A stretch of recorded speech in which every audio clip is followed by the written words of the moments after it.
So we can make triangles by stroking dots. Write the number of dots in each triangle. Calculate the number of dots needed to make the next 3 triangles in this pattern. അതായത് ഇതുപോലെ 2 triangles കൂടി form ചെയ്ത് കഴിഞ്ഞാൽ എത്ര dots വേണ്ടി വരും എന്നാണ് ചോദിച്ചേക്കുന്നത്. അപ്പോൾ ഇതിൽ ഫസ്റ്റ് ട്രയാങ്കിളിൽ 2 റോയാണ് ഉള്ളത്. ഫസ്റ്റ് റോയിൽ 1 ഡോട്ടും ഉണ്ട്, സെക്കൻഡ് റോയിൽ 2 ഡോട്ട്സും ഉണ്ട്. ഓക്കെ, അപ്പോൾ ഫസ്റ്റ് ട്രയാങ്കിൾ ഫോം ചെയ്തേക്കുന്നതെന്ന് പറഞ്ഞാൽ 1 + 2 ദാറ്റ് ഈസ് ഈക്വൽ 3 ഡോട്ട്സ് ആണ് ഇവിടെ ഫോം ചെയ്തേക്കുന്നത്. ഇനി സെക്കൻഡ് ട്രയാങ്കിളിലാണെങ്കിൽ 1 1 2 3 റോസ് ആണുള്ളത്. അതിൽ ആദ്യത്തെ റോ 1 ഫസ്റ്റ് 1 ഡോട്ട് ഉണ്ട്, രണ്ടാമത്തെ റോയിൽ 2 ഡോട്ട് ഉണ്ട്, മൂന്നാമത്തെ റോയിൽ 3 ഡോട്ട്. അപ്പോൾ 1 + 2 + 3 6 ഡോട്ട്സ് കിട്ടി.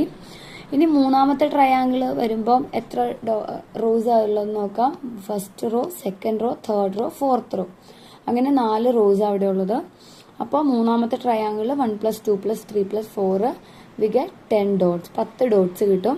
ഇനി നാലാമത്തെ ഒരു ട്രയാങ്കിൾ എടുക്കുകയാണെങ്കിൽ അതിന് എത്ര റോസ് ആയിരിക്കും? 5 റോസ് ഉണ്ടാവും.